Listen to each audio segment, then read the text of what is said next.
Incoming transmission. Politics. I'm not good at politics. Surely there are others who are better suited. Trek Politics with Mary L. Trump and Bob Cesca. Hello, and welcome to the very first episode of Trek Politics. I'm Mary Trump, here with my amazing co-host, Bob Cesca. We're so happy to have you with us today. This will be the first of many shows, and we're kicking it off, Bob, with an interview with the amazing Terry Matalas. But before we get there, I wanted to start with this notion that we, you and I, are somehow single-handedly or double-handedly politicizing the entirely apolitical Star Trek universe. What say you, Bob? Yes, that's right. We've come to ruin Star Trek for everybody by injecting our liberal woke politics into... No, the truth is, Mary, as we all know, political allegory has always been part of the Star Trek universe. This is something that goes back to the original series. It's never about political parties. It's never about who's going to win or lose the next election or which issue is going through Congress.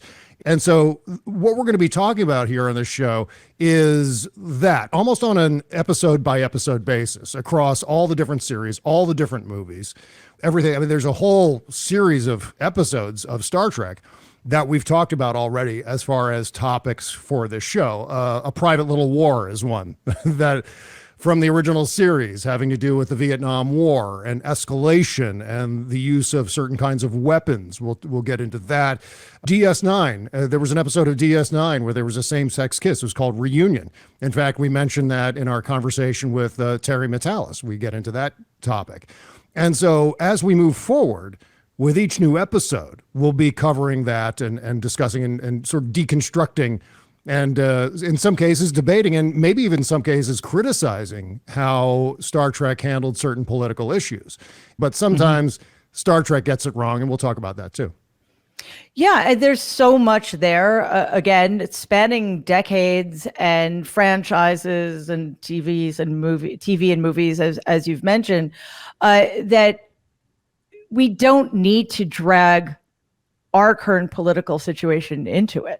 This is not a venue for looking at today's politics in America through the lens of Star Trek. What we're trying to do is help people understand the ways in which Star Trek itself has taken head on, in many cases, and sometimes badly, social issues that are still very relevant to us today. So I think it's going to be a fascinating exploration of that. And of course, we get to talk about Star Trek and how much we love Star Trek and why we love it. And along those lines, I think people would really love to know how you first got into it and what about Star Trek when you were a kid just touched a chord that made you a lifelong fan, as I am. Yeah, it's a really good question. I think for me, strangely enough, because I'm of a certain generation, I was born in 1971, and consequently, I was exposed to Star Wars first. And that was kind of the entry point to get into Star Trek, because that's when I started to explore the reruns that were on TV in the Washington, D.C. area where I grew up. And I fell in love with Star Trek because of that. And I was collecting the Mego action figures, and I had, in fact, there's a picture of me on Christmas morning. I think I was 6 or 7 years old. And as a gift, I received the Star Trek utility belt with a communicator and a tricorder. It was the coolest thing in the world. I've got a picture of myself with my footy pajamas wearing the Star Trek utility belt. So I have very, very fond memories of Star Trek from that point of view. And then, of course, the animated series. But I think for me, when it really kicked off was when I was in college and The Next Generation was on. And I picked up on The Next Generation a couple of seasons late. And depending on who you ask, that may be a fortuitous thing because of the first 2 seasons not being quite running on all cylinders. But by season 3, I think that's where I was really, really getting into it and getting exposed to it. And talk about fandom. I was building the Starship models during college. Really attractive to the ladies, by the way. Just, oh, come on over to my place. Check out my AMT Star Trek models. You smell that airplane glue. Yeah, that was fun. But that was me in college. And so that's where it really kicked off. And then into the 90s with Voyager and DS9. And then I kind of fell away from Star Trek for a while when that era of Star Trek kind of went away. It was kind of simultaneous to that. And then Strange New World season 1 came along. And it was such a revelation as far as, oh my God, they've absolutely captured or recaptured that Star Trek vibe with the episodic storytelling and just hitting all of the right Star Trek notes, the aesthetic, the characterizations, the likable characters, that good feeling that you have at the very end. And then, of course, Star Trek Picard season 3 topped it for me. It's just been one of those lifelong things. I think it's been for everybody, so I'm sure it's the same with you. Yeah. I'm a little older, but so in 1971, I was watching reruns on WPIX Channel 11 in New York. So that was my first experience with science fiction, and I became an avid reader of science fiction, primarily Isaac Asimov, whom I adored. I think I read everything the man wrote, including his nonfiction science articles, because I was a total geek. But there was something about Star Trek, and don't get me wrong, I love Star Wars. I think I was 12 when the first Star Wars came out, but I am particularly fond of the camaraderie, the consistent teamness of Star Trek. Now, obviously that exists in Star Wars, but they're separated a lot and it's chaotic and it's much more militaristic. I loved the vision of Star Trek. I also thought that Nichelle Nichols, well, as I knew her, Lieutenant Uhura, was one of the coolest people on the planet. And I loved the character of Spock. I thought that was fascinating. And again, just the togetherness of them. And, I did not watch it for its social commentary, shockingly. But that was the other thing. The social commentary didn't get in the way of enjoying the story. Yeah. Right. And I think I think it stayed in reruns forever. So I never stopped watching the original series. And then like you, I probably got into The Next Generation a little late. And then Deep Space Nine became one of my favorite things. It was I find the world building and the politics in Deep Space Nine fascinating. And I never watched Voyager when it was out. I'm not sure why. Maybe I wasn't able to watch more than one Star Trek at a time. I don't really know what happened. But there was a lot of Star Trek at that time. There was Enterprise. I've seen one episode, I think. Wow. Yeah, I know. All right. Am I going to lose my geek cred here? I don't know. Maybe we should cut that part out. But and of course, I love the movies.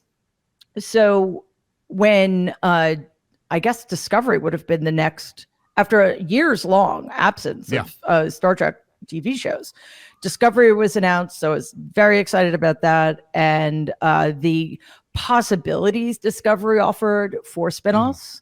Of which we finally did get Strange New Worlds, which I agree with you is just phenomenal. And has also has the promise of being a multi-year series. We know Picard is over, but now we have the promise of legacy. Hopefully keep writing letters, people. It will Star matter. Trek legacy, that hashtag. So the way the show has grown and the way, or I should say the universe of Star Trek has grown, the way it continues to grapple with issues that are relevant to all of us, the way it continues to miss the mark sometimes.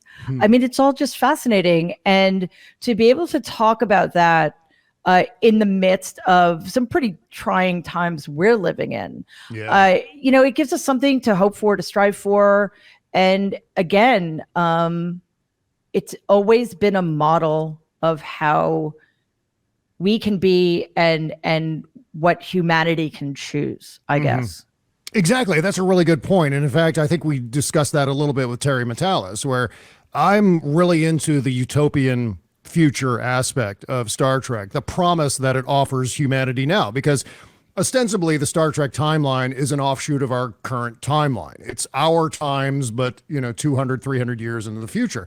And if we make all the right decisions, then maybe we can have the Enterprise D soaring through the cosmos. You know what I mean? Yeah. It's one of those things that offers so much hope and optimism. Now, granted, it had to go through, and this is in the Star Trek timeline, that it had to go through some turbulent times that we seem to be right on the cusp of, as far as a second Civil War, eugenics war, World War III, as outlined in the first episode or the Strange New Worlds pilot. Mm-hmm. By the way, just a quick mention of that, since Strange New Worlds is premiering season 2 right now. That first episode of Strange New Worlds embodies so much of what we're going to kind of be hitting upon on this show. The very fact that out of that first episode, within that first hour, it's like, okay, you know what? We're going to lay it all out. Here comes January 6th. Yep. Thump. Yeah, I agree. I like the fact that they're not pulling punches, but I also like the fact that they so clearly understand their mandate here, because a lot of people will say, well, that's just politicizing Star Trek. Well, if you think that storming the Capitol is a matter of politics, then maybe you need to reconsider that. This because what I believe their message is that we cannot survive if we attack the very institutions we participate in together. So that's, as far as I'm concerned, that's not a Republican versus Democratic thing. That's a pro-democracy versus anti-democracy thing. And that reminds me of something that you mentioned earlier, having to do with the right way or the wrong way to politicize Star Trek. Somebody we both know and revile tweeted something a while back, a few years ago. That's a perfect example of what we're not going to do in this show. Yeah, and that was Ted Cruz. In 2015, he said, I think it is quite likely that Kirk is a Republican and Picard is a Democrat. No, there's so many things wrong with that. First of all, political parties, applying modern day political parties in the 21st century to something that's going on in the 23rd century, 24th century, on into the 25th century is just a huge mistake. And that's politicizing Star Trek, as far as I'm concerned. And when it comes to Kirk and the question of ideology and the times that they live in the future, we're talking about a federation that is essentially multicultural space communism.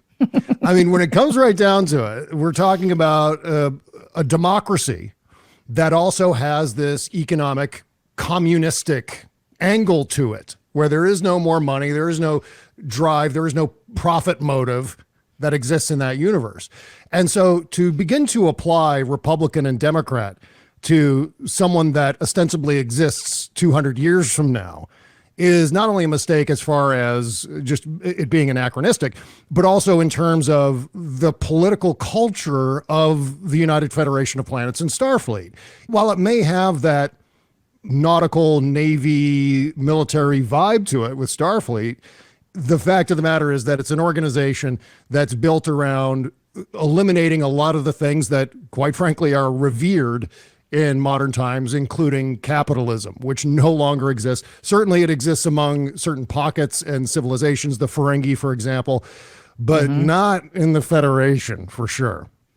Yeah, and in fact, people in the Federation cannot understand the kind of capitalism that drives the Ferengis or drives us, quite frankly.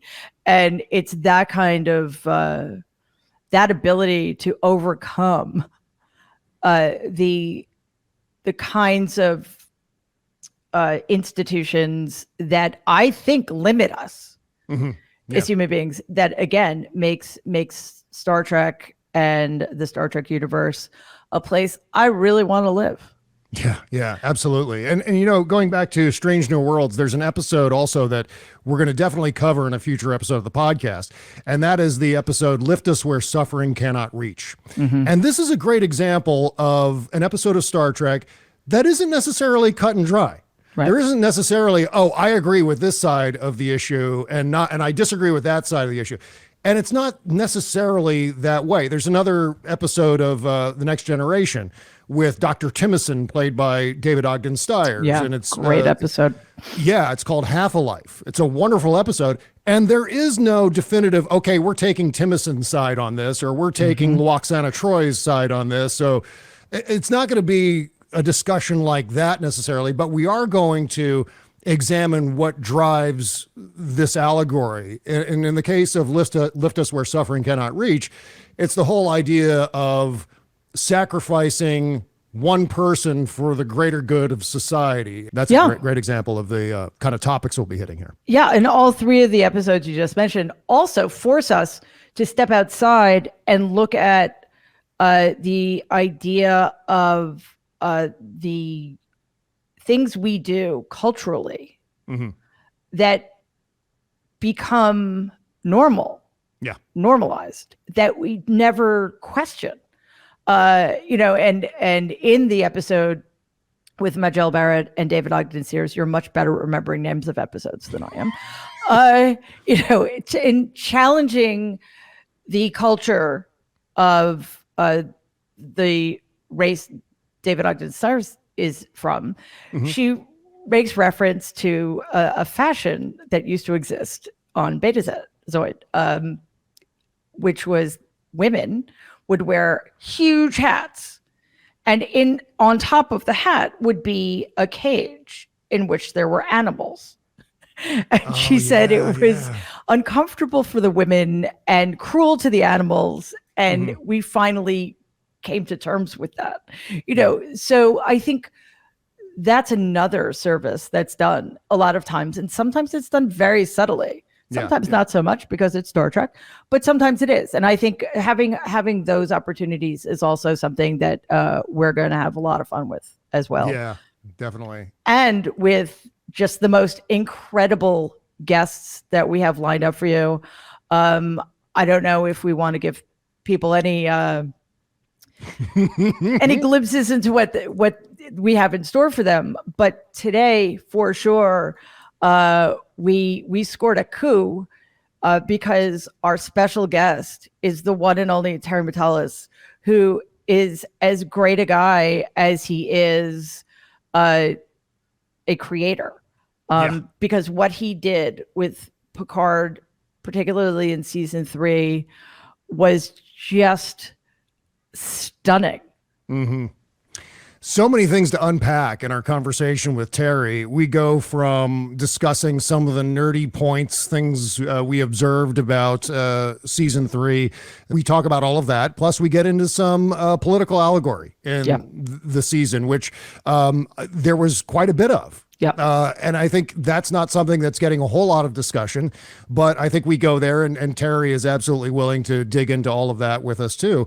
And one of the things that we talk about is, and this goes back to our conversation about Ted Cruz, why do conservatives, what is it about Star Trek that appeals to conservatives? Because of the series, all the series being so heavy on political allegory and it coming from a more progressive set of values.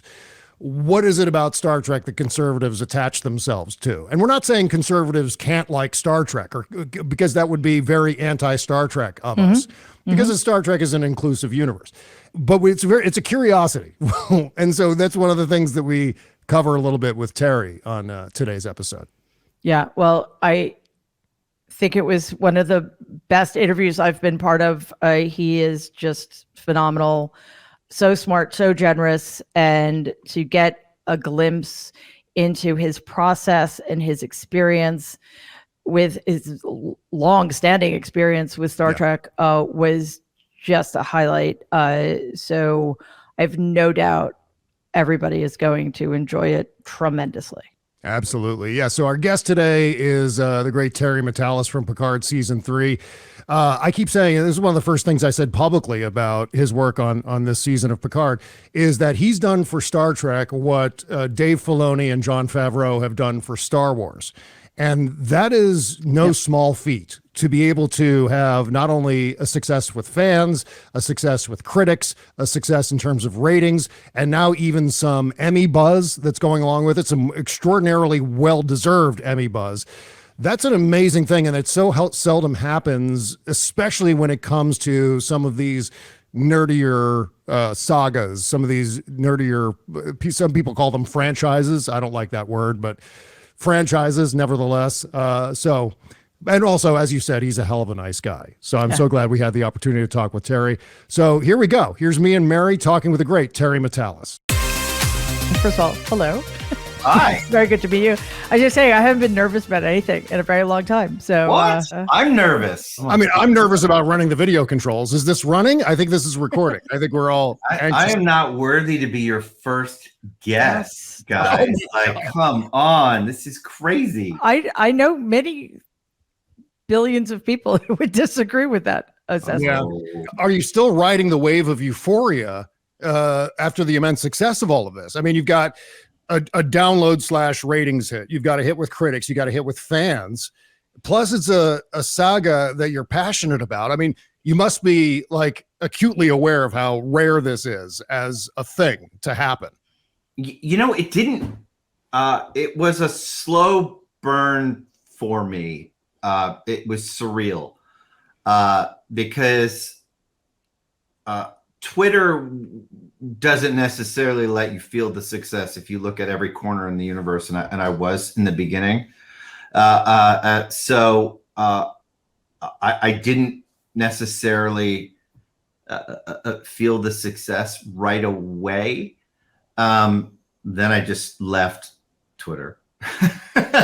And then I started to get a lot of calls around town from people in Hollywood, and started to take a lot of meetings from people who had watched the season, who I deeply respected, and were like really into it. and that's when it sort of dawned on me that maybe there was a lightning in a bottle here. And as that started to blow up a lot more, and then the IMAX screening was pretty seismic, and being in that room, and then being with the fans, and I mean, it was like Avengers Endgame with the cheering. Then it really started to set in, that there was something really special happening.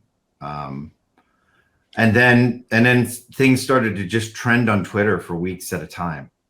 And that was extraordinary. But it's been surreal. And then, you know, hanging out with you two folks, and Bob, you talking it about on your amazing show. I had friends texting me being like, Bob won't stop talking about it every morning on your morning show, and they would send me clips from it, and I'm like, this is extraordinary. So it's been a wild ride. It sounds a bit like your experience shooting some of the scenes. You know, you've talked about how it was almost impossible to be in the moment. Yeah. You know, when you're on Enterprise D with the entirety of the original cast of Next Generation, and you've got 2 days to nail what has been in progress for 6 months, with legends, how do you enjoy that? You know, when you're sort of white knuckling it, little moments, oh my God, or to get to do this little, like, for just seconds at a time, are extraordinary, and then you got to get to work. Now it's amazing. I saw, we're in the middle of a big writer's strike.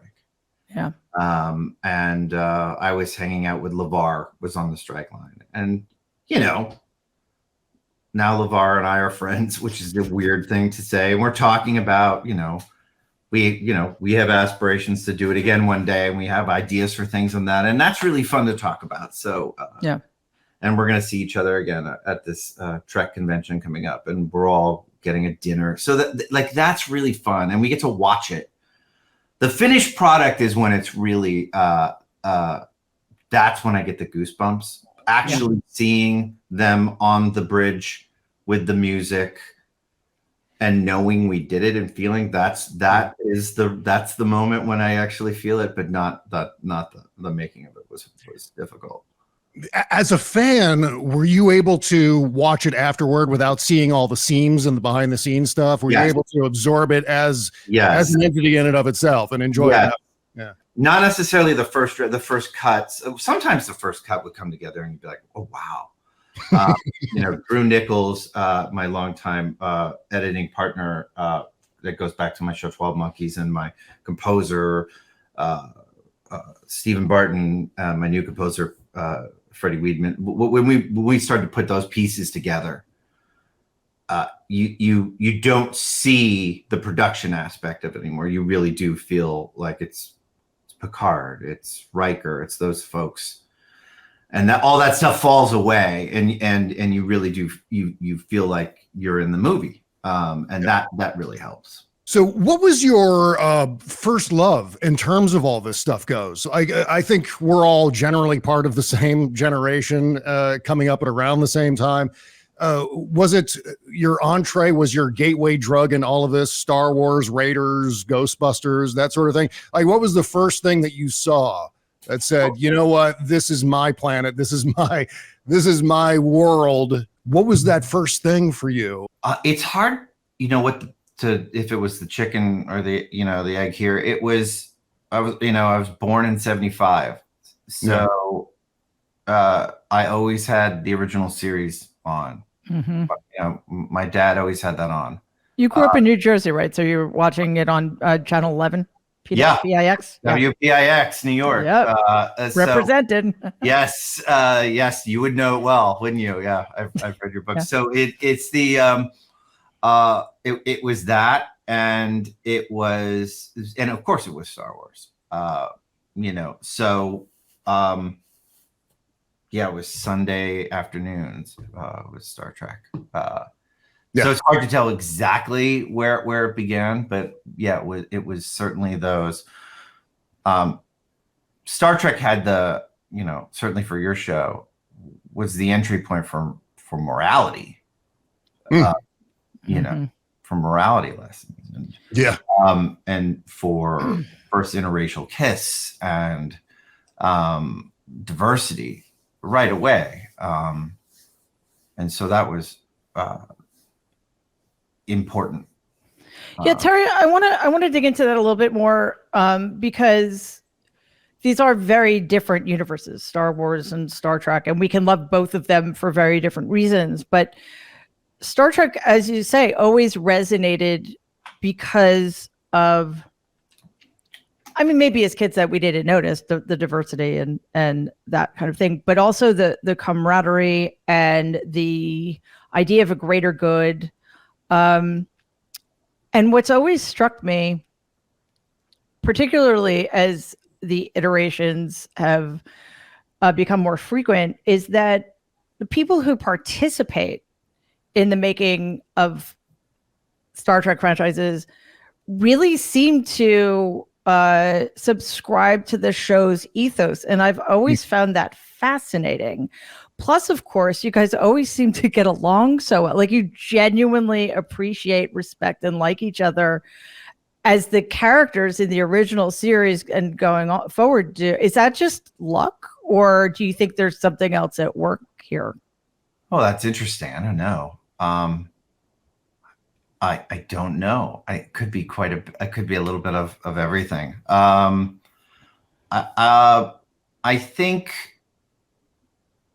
I think if Star Trek is in your DNA,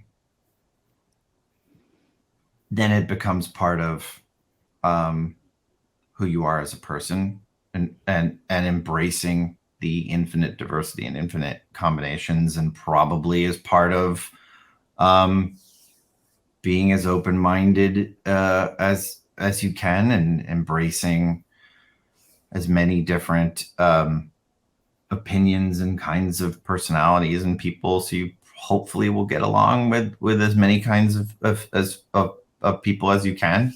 Mm-hmm. Can be hard. But so maybe there might be something to that. That's interesting. Yeah, I would say Michael and Denise Okuda are prime examples of that in terms of not only their expertise, but in terms of how they themselves embody the values of Star Trek. It's kind of an amazing overlap. I mean, if there are Star Trek characters existing in our modern real life right now, I would have to say, I mean, apart from the cast members, I would say Michael and Denise Okuda are those people. They are sort of time travelers from the Star Trek universe in our modern time, saying, hey, keep an eye on this. Keep an eye on these stories that we're telling, because they mean something and they're telling you something about your lives. And to me, that's really what Star Trek is kind of about. It's kind of giving us a message from the future to say, if you can stay on track, if you can make these decisions in the right order, in the right way, with these ideas and these values in mind, you can end up in this amazing utopian future. It was a really big deal to have Mike and Denise back for this season. They go back to, so when I moved out to Los Angeles to be an intern on Star Trek, I was an intern for Star Trek Post, which was both Deep Space Nine and Star Trek Voyager. I was working for free. I was getting college credit. And so one of the things that I would love to do was sneak out of Post and hang out at the art department, just because I had all the Okuda books, and like I literally had their baseball card. They had a Topps baseball card with Mike and Denise Okuda, and they were like, you win. They took me under their wing, and then I became a PA. I would still hang out with them in their art department. I remember specifically they had chocolate covered espresso beans, and I would get all pepped up on that. Had my heart beating way too fast on those. Denise would give me those. So and I stayed with them, and I became an assistant, but through Enterprise. So there was a large swath of my life hanging out with the Okudas. So bringing them back onto this show was so important to me, and having them embrace the season the way they did was like being officially blessed by it. And then it was a very emotional, important aspect of the season, was having them love it the way that they did. There was a meme going around the other day on Twitter, Terry. It was Dax's same-sex kiss from that reunion episode of DS9. I think it was season 4. And this guy reacted by saying, "Oh, Star Trek is just for lefties now." Oh my God, it resembles San Francisco. I remember that part about it. Wait a second here. Wait till they find out where Starfleet headquarters is. Yeah. Yeah. And I love that you called him a chucklehead, by the way. I love the Rickles reference. That was outstanding. Yeah. So, I mean, what doesn't he get about Star Trek? It seems probably like just about every aspect. It seems like it. It is an odd thing to me that there are hardcore conservative Star Trek fans. It feels as though they missed almost every point of it. But I guess I'm glad that maybe that maybe some of it will seep through. Like I do have, like I have friends that are conservative friends. Like I don't ban my conservative friends. I don't kick them out of my life. I don't. I find that if there is a window of communication, then there is a window to get new ideas, and sometimes we find common ground, and there are ways, and so that maybe there is a way through different things to get new ideas. but so maybe maybe there's hope for us to find ways to talk, but it is surprising. Yeah. It is often surprising that and some of these things that the Star Trek is woke is the other thing that is the new one that I'm just like, Star Trek is the word woke is almost driving me. Well, they can't define. A lot of people who use the word can't define. I've never used that word in my life, but those who use it most seem not to be able to define it. And I think Bob and I were talking about this the other day. Is it possible it's because things that used to be simply about equality and social justice have become politicized? So things that everybody used to want, at least theoretically, have fallen down on either side of a divide, and maybe we're just in this particularly challenging period of time when the things that used to unite us as Star Trek fans, from regardless of what our politics are, kind of keep us apart, and that it's just a temporary situation, and we just need to kind of get through it and hope that that's going to stop being the case. I hope. Like, does the trailer for Empire Strikes Back come out today, and Lando Calrissian is considered woke? Like, right. Like is that, I don't. That's insane to me. But but maybe, like, I don't. I really don't. I don't know. Maybe it is a phase. I wonder where, what started it. I mean, this is the right conversation, right? Your Trek politics. Was it the moment that they ran Hillary and Trump? Like, was it the moment we took the most polarizing candidates, and that the world sort of just went, into two, or does it go back even farther? I don't know at what point we started this incredible cultural divide. It feels like it was then, that at what point did the pendulum start to swing so far that everything started to overreact in every which way? I don't know. Yeah, I mean, I've kind of pegged that at about 1980, I would say, where Reagan's Republican Party kind of entered into this union, this coalition with the religious right. And at that point, that's when you start to get the culture wars inserted into politics. I mean, obviously, we'd seen pockets of it. But I mean, I have this theory about conservative Star Trek fans. I'm going to go back to that real quick. My grandmother used to see Liberace on TV and wonder, when is he going to take a wife? I mean, right. I wonder if maybe conservatives just haven't noticed the allegories. Like, they're too busy watching the space battles or listening to the music. I don't know what. They're seeing something else in Star Trek and missing the message, the values in there, or maybe they're just deliberately ignoring that. I mean, that could be a real thing too. I imagine sort of like, what was it, the ancient Aztecs looking out on the horizon and not seeing the conquistadors and their ships coming toward the shore to invade and occupy that land. Maybe it's that. Maybe it's just this self-delusion. The counter argument that they hear is, I don't like to feel hammered over my head with it. Is the argument you hear. So where is the degree of hammering? Like, who measures the degree of what is hammered? I think what I've found really interesting is that the original series, a lot of times, what they were willing to explore was about as subtle as William Shatner's reading of the Constitution to the Yang. Right.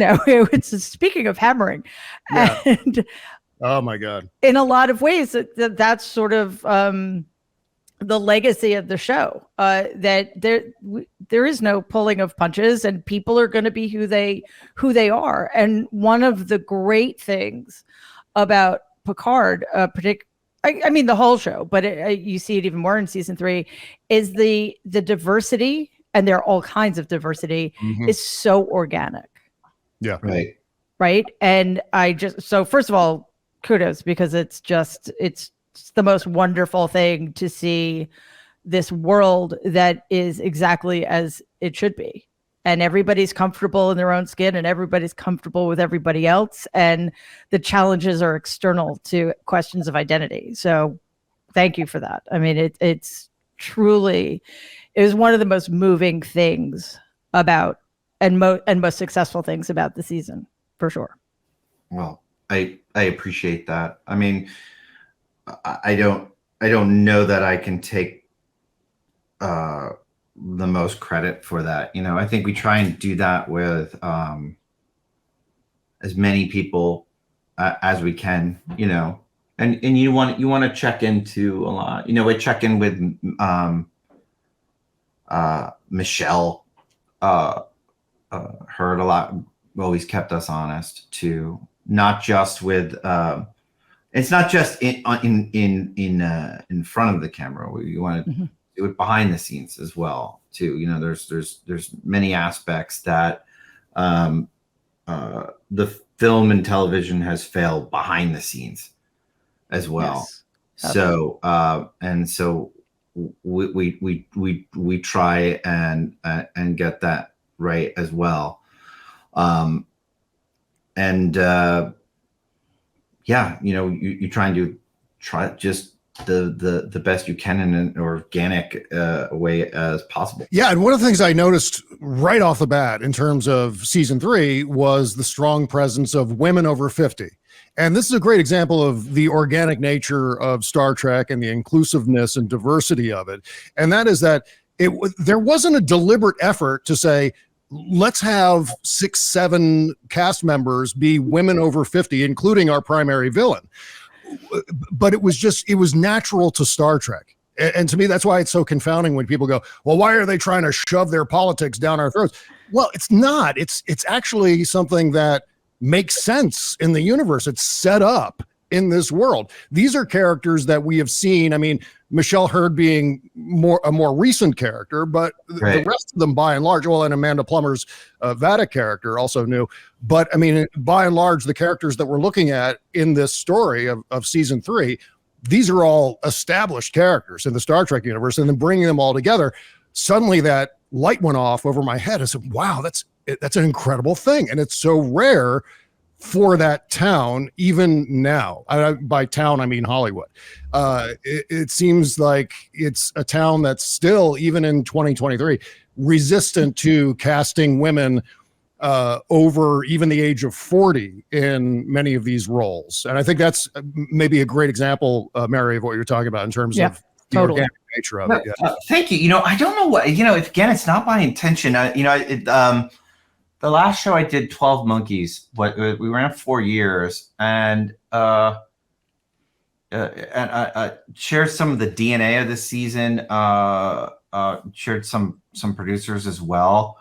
And we did the same thing that starred amazing German actress Barbara Sukova, and a lot of same over 50 or older women too. I don't know if it just, we were all drawn to find that more interesting. Maybe because you just don't see it on television a lot, but we did the same thing, and we got a lot of the same criticism. I don't know if we just were drawn to writing a more matriarch story. I don't know. That's interesting. Something I didn't really consider until now. Same thing, villain too. The villain was very similar to an Amanda Plummer thing. But I think it's just because it is not the norm. It is something you don't see in big, large science fiction canvases like that, you know. I think Battlestar Galactica, I think probably, which is I think, you know, obviously I saw you're going to have Mary McDonnell on, which I want to bow before her. I was actually at the series finale screening Oh my for gosh. that, and then met her there, and I just wanted to just, I mean, that series to me is the end all be all. I totally agree. But that is a great example of can do no wrong in that regard. So I think maybe there's some of that. I think it has to do with what you said earlier, that if you grew up in the Star Trek universe and you follow it, and you probably unconsciously, because again, I was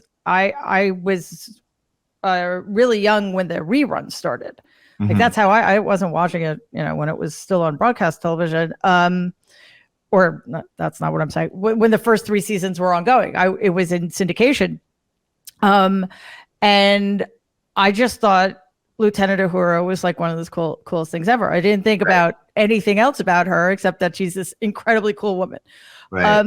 So you grow up with that, and it becomes normal. So you don't have to seek it out, when you're casting or when you're coming up with the storyline. It's just part of you as much as it's part of this incredible universe that Gene Roddenberry kicked off for us. 60 years ago now?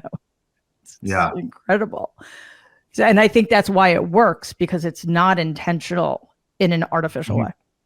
Well, that's the thing about Star Trek. You've got to be thinking on several different levels at the same time. I mean, I can't even imagine the whiteboard in the writer's room, and it had to have looked like like that scene in True Detective where he's got the storage space and the push pins and the and the yarn connecting and the map. And I mean, the complexity of putting that season together was just immense. And this is, politics, culture, allegory aside, the process of doing that, where you've got an ensemble cast and they all have something that they need to be doing. They need to have individual arcs. They need to crisscross in some way.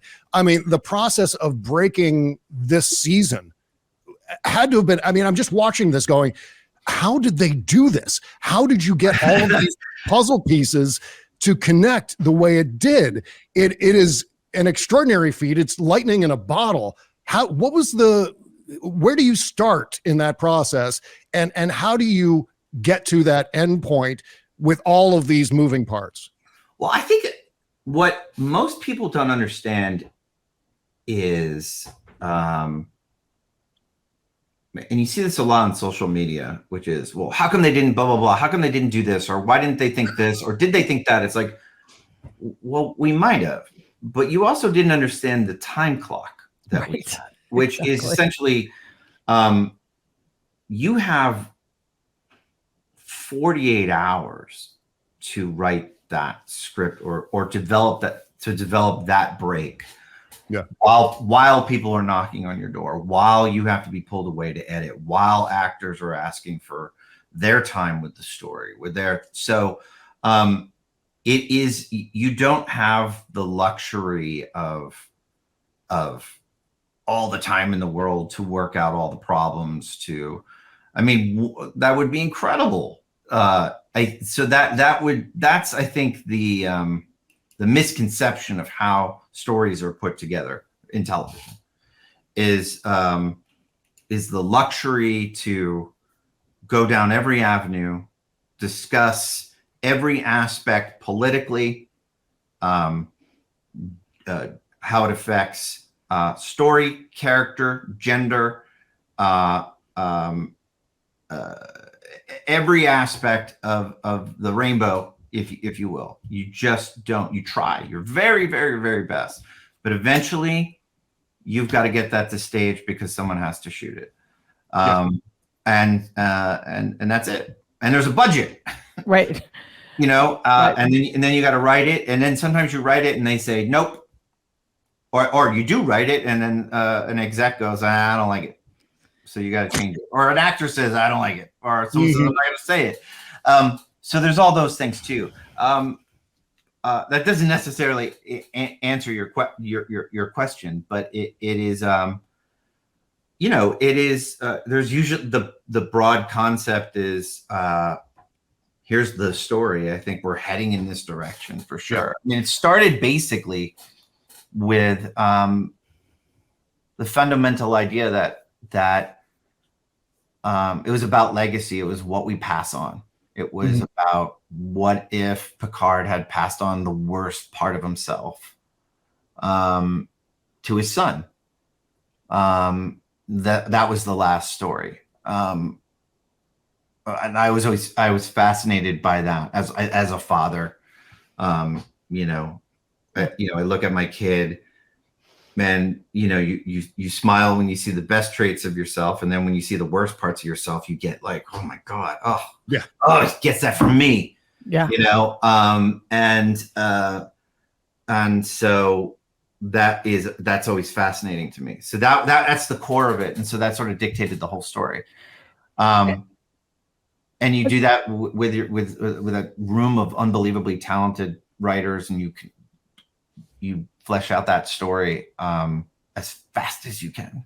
Yeah. And actually that reminds me of something I want to ask you, but before I do, I just want to point out that by making the extraordinarily difficult choices you made, by not inviting every single person back who of course you would have wanted to include, you allowed space for some just stunningly poignant moments with the people who were there, which again, another incredible gift. But I'd also heard you say in another interview, the idea of killing off a character.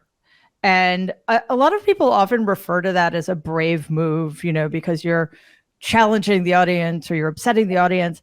But I think what you guys did in this season was much braver. And it was allowing these people we grew up with, admiring, wanting to emulate, idolizing in some cases, incredibly strong people, and making them so vulnerable.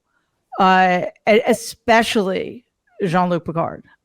So can you talk about that a little bit, about how that worked out with the actors and what they contributed to that? Because there are a couple of moments there that I think would have challenged us in ways that just killing somebody off would not have done.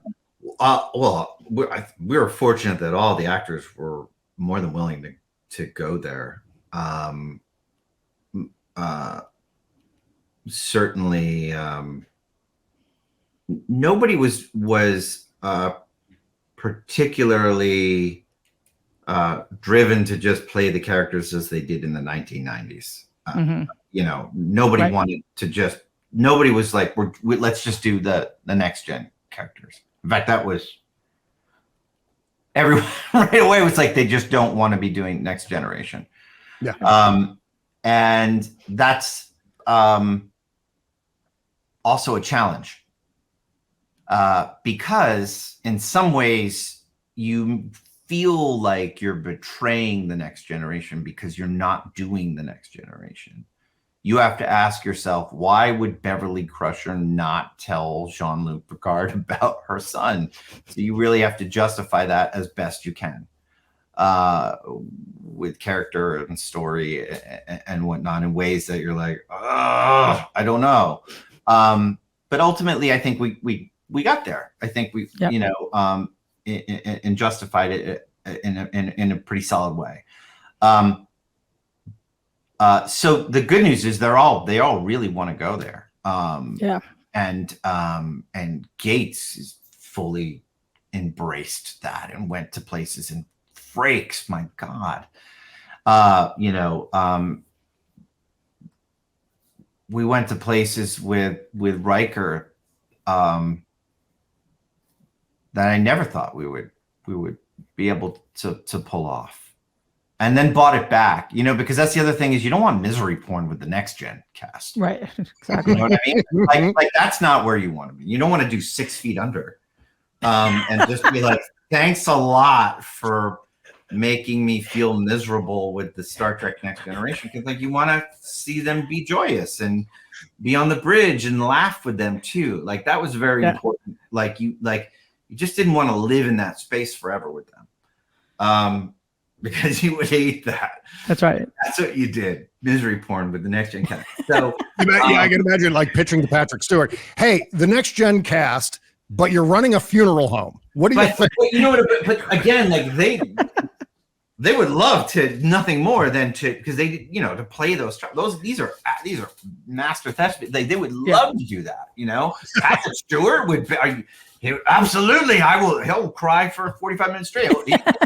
He's a fantastic. He's a Shakespearean actor. He can do anything. So at the same time, you have to make sure that you're going to. Again, that's why it was so important to me at the end that you spend time with them playing poker, seeing them laugh, see those actors be themselves. Like that's them laughing at the end. Yeah. That's them improvising. That's them. I wanted people to feel like what it's like to hang out with the Next Gen cast, and have that special moment that the rest of us have when we're hanging out with them. So you could buy all that back if you were like, oh, thanks a lot. Like I had to watch Beverly Crusher and Picard argue about their baby. Thanks for that. At least you got to see them play poker and have fun by the end. You know what I mean? So, but that was important. But television has evolved, right? We weren't going to do of the week. And again, some fans were like, "This is not Next Gen. This is not." We weren't seeing Measure of a Man. I was like, no, we weren't doing Next Gen. We were doing very much. We were doing Star Trek 11. You know, we were doing this was cinematic universe Star Trek. That was what we set out to do. One last big movie. So that meant you were going deeper into their characters and challenging them and seeing vulnerability in that way. So, yeah, you know, it's scary. It is scary to go there because you are going to lose people. And we knew that. But it's also exciting. It was exciting to see Brent Spiner play 5 different characters in the span of 45 seconds. It was exciting. By the way, when LeVar went into that space where he's telling Data how broken he was when he died. We'd never really seen Geordi go to that place to Data before. And, you know, when we shot it, we were like, we got emotional, but we didn't know how the fans were going to react. So, yeah, and along those lines, when you saw the super positive reaction to Captain Shaw, Todd Stashwick's character, and you're like, oh crap, we kill him later. Spoiler, sorry. Yeah. Did you come up with a way to, like, did you start thinking at that point, okay, well, if we do Legacy, here's how we're going to bring him back? Was there a sense of panic about like, oh my God, everyone loves this character and he dies. What do we do now? No, there was no. So there was always Captain Shaw is dead. There was always a Todd Stashwick in Legacy, but Captain Shaw is dead. So there was from minute one, there was always Todd Stashwick in Legacy. That's all I'm going to say. And it's awesome and it's amazing and we've always loved it. And I was hanging out at Jerry's with Todd, and as one does. Yes, and Todd had this pitch for this episode in Legacy. God bless if we ever do it. That is amazing. And he was pitching it to Jerry how to play it, and it was the greatest thing ever. And again, it's always been baked in the DNA of an idea, even before. So no, we were never worried. It was always the arc. I'm just glad that the audience embraced Todd because I love Todd and he's one of my best friends, and and I loved him from 12 Monkeys. So when we were in the room writing the character, we just wrote Captain Stashwick. So Captain Stashwick comes in, and we knew exactly how to write him right away. And so it was one of the easiest things we had ever written. So it's flattering for all of us, for Todd, for the writers, that that it has that they have embraced it. And then I don't know if you saw that, but they have announced this beautiful 12-inch action figure of him, that this Oh. X thing, and it's going to be amazing. So That's so cool. that's the coolest thing ever. Yeah. I've already started to figure out where I'm going to put it back here. Right? Yeah. It'll go great. Yeah. Trying to get them to make a Titan. They're going to trying to get them to make a Titan captain's chair for it. So It's going to spin, of course. yeah. You're right. All right. Just making sure. Well, then you got to make a 7. But I noticed you beat the living crap out of your friend Todd Stashwick in this season. I mean, compound fracture of his leg. I think at one point that is a tradition. Goes back from 12 Monkeys. Every season I beat the shit out of him in 12. Oh, Todd. You're totally screwed in this season. We're gonna beat you up several times, and then we're gonna kill you. And so, good luck. Right. No, it goes back to, so there's an episode in 12 Monkeys where he plays a very particular kind of asshole. He's sort of like a sociopathic Pete Venkman in 12 Monkeys. And these characters try and off him in one of the episodes. And so they take him out to a place and essentially they're good fellowsing him. They're going to off him. At the end of the episode, he comes back limping, near dead. And instead of like seeking revenge, he's like, nicely done. And from there on through, there's just a respect level with those characters. But he's just beaten to an inch of his life. So from there on through, every season, I take him to a place like that, and that's our tradition. It's like at the end of every episode about Battlestar Galactica when there's a cartoon version of Ron Moore and his, I guess, producing partner, and one of them beats the shit out of the other one, and it's just in new and creative ways every single time. And it's so it's like that. It's like that. So you said the Shaw dead naming thing that was intentional. That was the where he refers to Seven as her human name before she was assimilated. That was kind of the idea that he's pulling that kind of stunt. Yeah, we didn't strictly say dead name. I mean, it was we knew it was he wasn't going to refer to her as a Borg name. Mm-hmm. And then, as you know, in the writers' room, and certainly with our queer writers, it became a dead naming like allegory, but it's not exactly a 1-to-1 allegory because the trans community is not necessarily the Borg in that way. But massacre people at the Battle of Wolf 359. So, but it is definitely an identity allegory in that way. And I think for in that kind of that aggression, and it was interesting to watch that that play out on social media too, because people really hated him and then came to really love him by the end. It came to kill this guy to you better not kill this guy. Right. By the end, which was really something. But the other thing about that character's complexity, which is I thought fascinating, is that he's actually right about a lot of stuff. He's right about, the breaking the rules and going against protocol. And he has every reason to be pissed off about some things. So all the rest aside, he has a point. And that's that is a long that starts way back in season 1. I mean, there's so much insubordination going on in that show. Going forward, it's kind of incredible. Like this is the first time I think anybody's even noticed. Yeah, I mean which was risky for us to play because Riker and Picard are straight up breaking the rules, but it's okay because you love them and they're doing it to rescue their friend. So the audience is with them, but it's not good. Exactly. They're doing. But it was an interesting dynamic to play. Yeah. Oh, I thought it was fascinating. Actually, it's one of my favorite parts about about it because it was so out of left field. Right. Like nobody questions the great Jean-Luc Picard. Right. So yeah, I loved it. Was the Neo Constitution class vessel?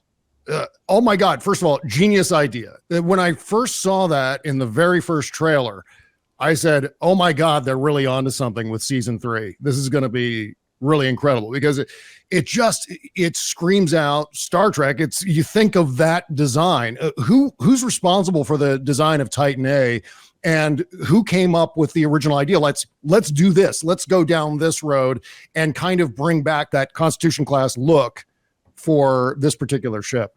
So that came about. Thank you. So that came about. We needed a new hero ship, and I was looking at a lot of the designs going forward, and we had just designed the Stargazer, and I had for season 2, and I was bringing things back to a saucer section. Everything had the Enterprise E and the Enterprise F was heading in a real sort of arrowhead forward kind of spoon-like design. Things were getting real chonky. Yeah.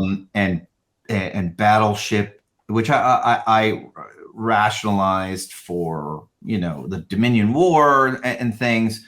But so we brought in, again, it was John Eaves, everybody who had been designing these ships, and we kept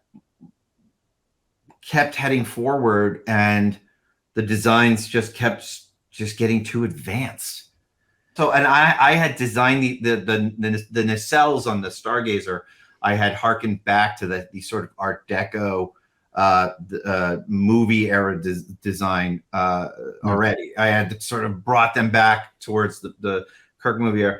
Then I saw this fan named Bill Krause had made this kind of quasi neo, well, what I call the neo constitutional, this design of this it's called the Shangri-La class ship. That was like kind of a new Constitution class ship. And I showed it to Dave Blass. I'm like, I really liked this ship. What if we added our nacelles and tweaked it a bit? And so Dave Blass, our production designer, reached out to him. We got the design. We handed it over to one of our ship designer, Doug Drexler, who kind of made some changes a little bit to fit our aesthetic a little bit more. And then that became the Titan. And then we rationalized a few design tweaks and why Starfleet might be going a bit more retro. Got a whole lot of shit from some starship nerds, but it was okay. And then some trailer came out, got a lot of whiplash from some Star Trek fans, and then a lot of love from some older Star Trek fans. And then it came out, and then a lot of love. I think once people started to see it in action, people started to fall in love with it. And that's the case with most Star Trek ships. It goes back to like the Enterprise D. I remember when they debuted the Enterprise D. I remember when the first time they showed it, people were like, "What the hell is this thing?" Because it looked nothing like it, and then people embraced it and fell in love with it, and it became a thing. So yeah, it was just getting back to the saucers, getting back to a little old school Star Trek. The underdog I really wanted the ship to feel like an underdog this season. Oh yeah. You know what I mean? And just be like, that thing is going to just get its ass kicked all season. And that was the spirit of it. And I knew the ending was going to be 7 of 9 becoming commander of the Enterprise, and that this was going to be the story of the origin of the new Enterprise, that this was going to be its maiden voyage, and that the fact that it had been commandeered by the crew of the Enterprise, they were just going to rename it the Enterprise. So it needed to look like the Enterprise. So that became that became the Enterprise G. There's kind of a methodology about that too, in terms of if you're not a fan and you see a particular silhouette of something, like for example, Batman, immediately recognizable as just a silhouette. Some of the great aesthetics in these various nerd universes that we dwell in have that kind of thing where you immediately recognize what it is, whether you're a fan or not. And that's what the Constitution class, I think, brought to Picard season 3. Anyone watching a trailer or catching a GIF somewhere on social media and seeing that shape, that design, went, oh, new Star Trek. Maybe I should check that out. That's immediately recognizable. There's a method to this that goes beyond this, what I consider to be a derogatory term. And I hope this goes away eventually, like the term Mary Sue. I hope fan service dies. It is a really strange thing, this fan service term. It like the word service is awful too. It's not, again, I liken it to what is it, 56 years now? Is that what it is? Or is that what we're walking into? Okay, so, and I've been saying this to death, people must really hate it, but you walk into somebody's house and they've lived there for 56 years. They've got stuff on their walls for 50 that they've lived in. They've got furniture. They play music that they like for 56 years. You're going to sit there and shame them for it? Like, that's the house they've lived in. Right. So if it means you're running into stuff in the universe, because it's a 56-year-old universe. You're not serving anything. It's just what it should be. So yeah, I have a fundamental difference. Look, I think it can be egregious, and look, I suppose it could be a fair criticism. I would say Moriarty was probably the most egregious thing that I added to it. That was fine, but I don't give a shit. I wanted Moriarty in it. He's awesome. But the rest, we really tried to be as organic as possible in it. Otherwise, we could have easily just started the season with them on the Enterprise D bridge. It's no problem. Just do it. We could put them all in the Enterprise. It's no big deal. They're back. But we didn't. Well, because, it's that tension between familiarity and evolution.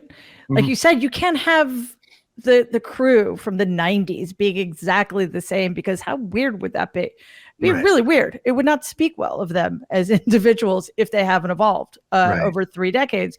So, and it's science fiction. Some technology sticks around longer than others, and other technology advances. So like we kind of, I don't know. I feel like you gave us the best of both worlds by having plenty of touchstones to keep us grounded in this universe we love with these people we love, but allowing us to, or I should say, allowing all of you and your creativity to kind of push the envelope to advance the story. And that is so important to keeping things relevant and alive, I think. Well, plus, in a sense, I just want to add that we're talking about essentially the finale of The Next Generation, which lasted 7 seasons. It's a lot of storytelling and a lot of aesthetic references in the process of telling that story. And then you get to the final act of this, which I still contend, Terry, is not just one movie. I think Picard season 3 signifies a trilogy of movies. We got movies 11, 12, and 13 in Star Trek Picard season 3.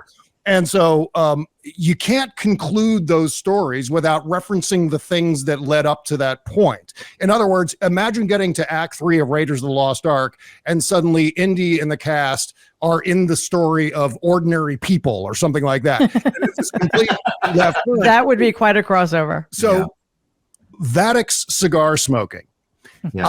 I just happened to rewatch The Undiscovered Country the other day. And there's a changeling, not the same kind of changeling, a different race of changeling, smoking the same kind of cigar in Star Trek 6. Maybe shape-shifting species have a thing for cigar smoking or something like that. I don't know. That's a coincidence, actually. That's a coincidence. We didn't think of Amon. Is that what was it? Is that what Amon? That's a coincidence. We the smoking thing came from Amanda Plummer, I think. Wow. We we just thought she should have a little bit of business, and it's Amanda Plummer, and I'm thinking Pulp Fiction, and just like, you think you should be smoking? And and Amanda Plummer is a smoker in general. I mean, Yep. she would smoke those fake cigarettes and then go outside and have a full cigarette and come back in and smoke them more. So it was that came from that collaboration. So yeah, but no, it's a bit of a coincidence. Oh, that's fascinating. Yeah. She's fascinating too. Yeah. Also, just Bob's talking about how many seasons there were in the movies, but people also need to remember that when the original Next Generation was on TV, they got 22 to 24 episodes a season. Yeah. And that has to, I mean, that gives you luxuries you guys absolutely did not have. So did that, I mean, obviously that determined a lot of the choices you made, but you know what I'm saying? Like, you're under completely different kind of time pressure. Well, we had done 20. I mean, because we did season 2 back to back. So we did 20. Yeah. So yeah, but you know what I'm saying in terms of a season, you know, so what the original episode is, a series had what, 140 episodes? Yeah, I don't think they quite got to 200, did they? It was something like 199 episodes or something like that. What was All Good Things? I don't know. It was up there. It was a lot of television. Yeah. Yeah. So you got 30, which is just, and to do what you did in that short scope of time. You mean for the whole series? Yeah. Yeah, the whole series. Yeah, I wasn't there for season 1. Season 1, right? You meant for season 2, but yeah, but season 2 we did back to back. That's fascinating. Sure was. Wow. Okay, I'm so intrigued now because this is Mary Trump. Sorry. Mind blown. This is my mind is blown. Back to back. The next day, literally one day we're doing season 2, and then the next day we're doing season 3. Okay, how was that reset? That was impossible. It was wow. hard. Yeah. Terry, how on earth did you pull that off? Because I nearly died. You never. Well, there you go. It was we. You didn't sleep for a year. I did not. No. I like to say what's my little go-to line? I took 35 years off my life and put on 35 pounds.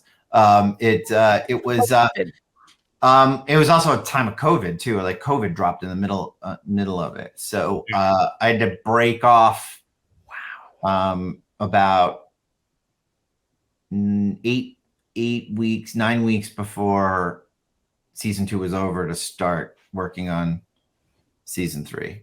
Yeah. And that's been one of the things about Picard, is that the seasons are so qualitatively and thematically different, that sometimes I wonder, like, how did you manage? It literally was like pulling a rabbit out of a hat, what you did in season 3.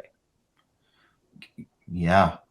Like, they're all very different. Yeah, they were all different. They were all. Was the intention from the outset to be an anthology series? Was that the original idea?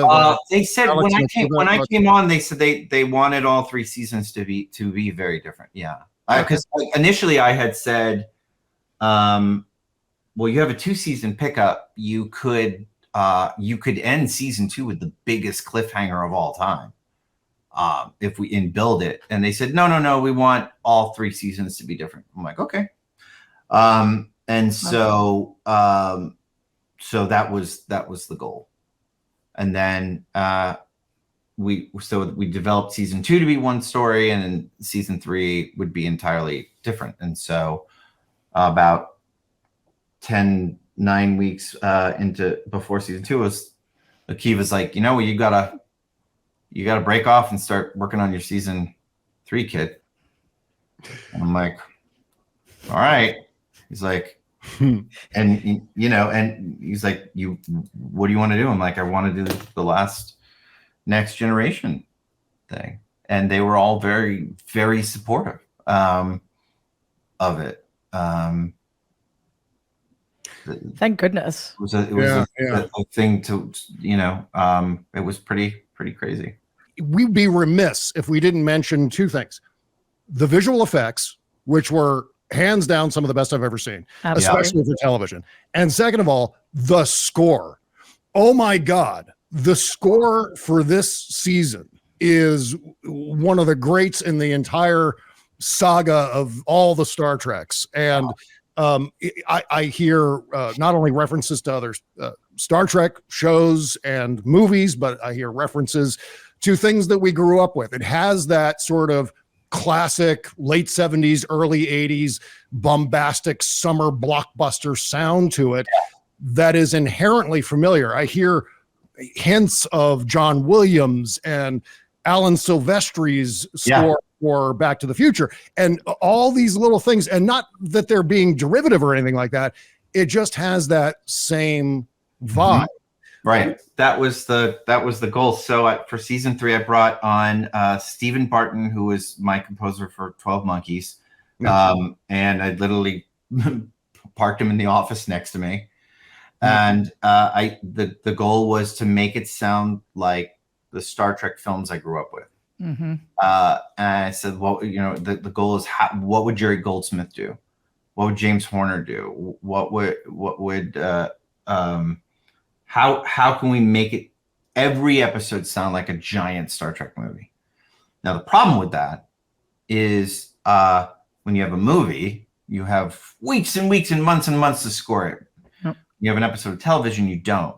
Television, you're supposed to write it. You're supposed to track it. Means you reuse a lot of cues after a while, and we didn't want to do that.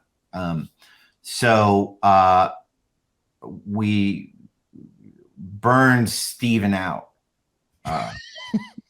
And we were spending a lot of money on orchestra. I mean, it was a feature film orchestra, and you don't have that kind of money in television.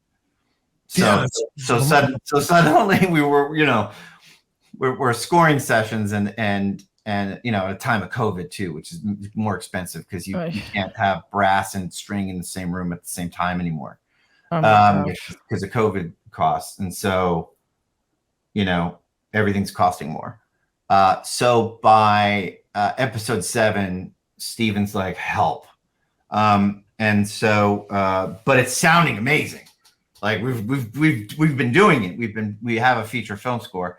And so, but we had found this, my editor, Drew, we had been found this brilliant score called, I think, Occupation Rainfall that we'd used it was this movie that no one ever heard of, but we've been using this music in some of our times. I was like, who is this composer? What is this score?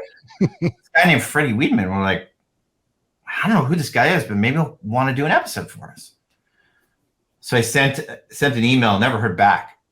It's because it went to this guy's spam folder. So I called this guy's agent, and he's like, this guy will do a Star Trek episode for you. Young guy. Turns out he's in LA. Literally get him on the phone. He starts scoring for us the next day. This guy's the greatest guy ever. Becomes one of our best friends. Ends up scoring. He writes the big Q, Make It So, the Enterprise D thing. Which is the best track of the score. Maybe the best. Yeah. He ends up, Poor Steven's so burnt out, he doesn't even get to write the big piece. That's okay. Steven gets to write the whole last half of the finale, which has all the great stuff. Steven's written enough. Steven got he's like, man, I don't even. I'm like, Steven, you wrote you're good, Steven. You wrote the Titan theme. You're golden. But we and then they wrote the brilliant finale. But it sounds amazing. And they got along amazing, and I love them. That's so cool. They're just the greatest guys ever. And so could not have been luckier with those two. Did you go to the scorings, the recording? Oh my God, yes. Although I missed the big one. I missed that one. Make It So? Yeah, I did not get the email about that one. Oh my gosh. Yeah, but it's okay. I would have, if I had attended and it was my project, I would have passed out as soon as I heard that music go and be in the control room. That would have been it. Steven recorded the final cue, the end credits. He re-recorded the big next gen theme for the poker game when it went for the big credits. And when he did, we did it at Warner Brothers. All of Warner Brothers came out there was a crowd listening to the next gen theme. Cameras everywhere. I mean, it was packed. And some of those players played on the next gen movies, played on First Contact, played on Generations, played on. Oh my gosh. Yeah. Played on motion picture. Some of them played on motion picture with Jerry Goldstein. Incredible. That's amazing. Yeah. Yeah. Is there something along the way that was just where you had to spend days, if not a week, to triage some sort of crisis? Was there something that just fell apart and you had to scramble to fix it in time? There's a few things. We almost didn't get Ed Spaliers. There was a visa crisis, and we almost didn't get Ed, and that would have. I mean, I don't think the season would have worked without Ed. I really don't. And there was no plan B. Was that because of COVID?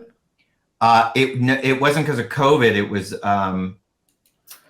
Because COVID was, sorry. No, it was an embassy. It was an embassy thing. It was just a weird embassy hookup, or not hookup, a hiccup. And that was really bad. There was nobody who was going to be able to pull it off aside from Ed.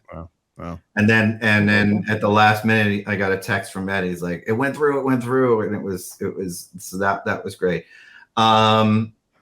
There was an alternate episode 6 that we almost went down. That set us back a bit, where instead of the Fleet Museum, we went to sort of a space pirate Tortuga area that was really interesting. With a Naomi Wildman was a character from Star Trek Voyager. It was a grown-up character that we went to. Episode didn't end up working, but we spent a lot of time on it. We broke the whole episode. Enterprise D, building that was a nail biter, because you're building a set from scratch that hasn't been around, and sourcing rugs and paint and things that have not existed. We were literally gluing that carpet on still from like when that cast was walking on still. That's you said 6 months it took? Yeah. The Borg cube, the Queen's Borg cube, we had a lighting day.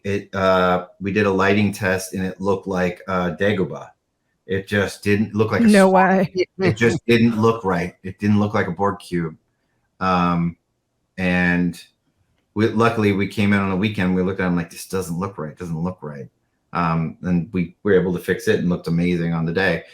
Things like that nonstop, actually. I mean, now I can list 1,000 of them. My office is caught on fire. Oh my God. Minor detail. We had a giant electrical fire. We had to move to all new offices right in the middle of it. Jesus. Wow. Was there a lot of improv on the set? There's almost no improv. Wow. Yeah, I don't think very there's Kevin Smith of you. Yeah. I bet there can. No, I mean, we would have if anybody was going to do it, it would have been Todd. But they're just, I can't think of it. Oh, you know what was an improv line? Those were the days. Yeah. Line. Those were the days. I think was the F-bomb was his. In the moment. It's still weird for me to hear Star Trek people swearing. And I'm not a prude by any stretch of the imagination, but it's sometimes like, what? You know, I connected this to canon, the obscenities. I connected to Star Trek 4 when I want to believe that the obscenities in the Star Trek universe reemerged because of Star Trek 4. Right, because they went back in time. Look, I mean, I didn't. I mean, Patrick just did it on the day because he was so in the moment, because him and Ed were so good in the scene. So I didn't see it actually until the cut. And I was like, whoa, that happened.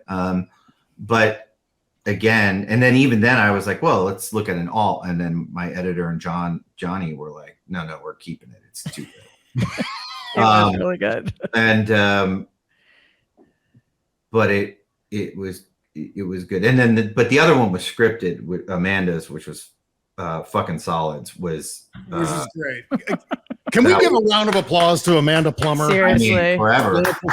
Forever. Yeah. I've always loved her, and to see her in this and that devilish smile of hers. I'm gonna get dinner with her this week. Oh my God. I you know, it was so funny. I at the premiere, I saw everybody at it was at the Chinese theater, and then but at the party, there was something about seeing Amanda there that just like melted my heart. I don't know why. She just was so wonderful, so giving, and just like embraced this character. She just loved playing Vanek, just loved it. Was so giddy about it.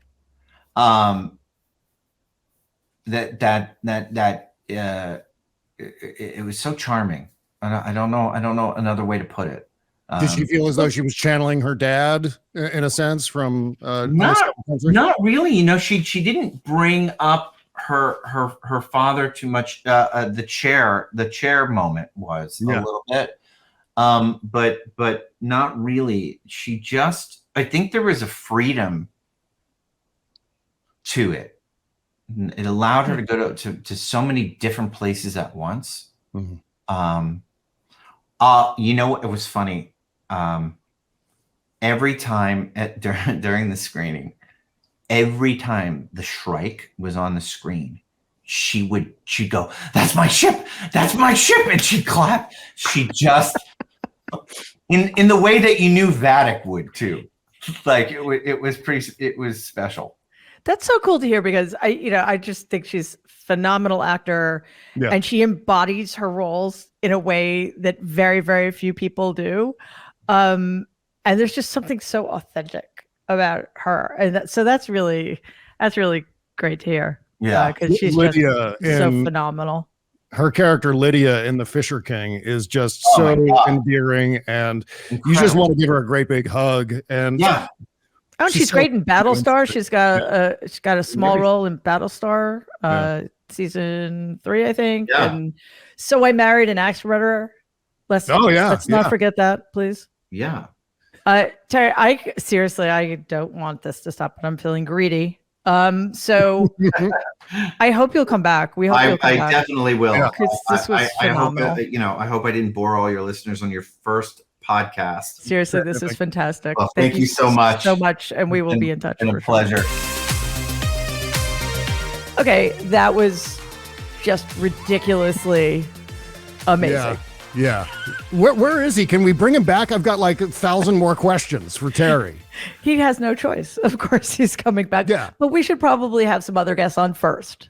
Yes, absolutely. In fact, we've got the great Jerry Ryan coming up next time, Captain 7 of 9. This is so exciting because it's one of those things where this is the first guest that we'll have that has history with my Star Trek fandom. That's going back to like the middle 1990s when I was dirt poor, working in radio, making $98 a week, and watching Star Trek Voyager, and just being totally into it. Still building the models, by the way, and which have all been destroyed by a cat at some point or another. But suffice to say, I'm looking forward to talking with Jerry Ryan next time around.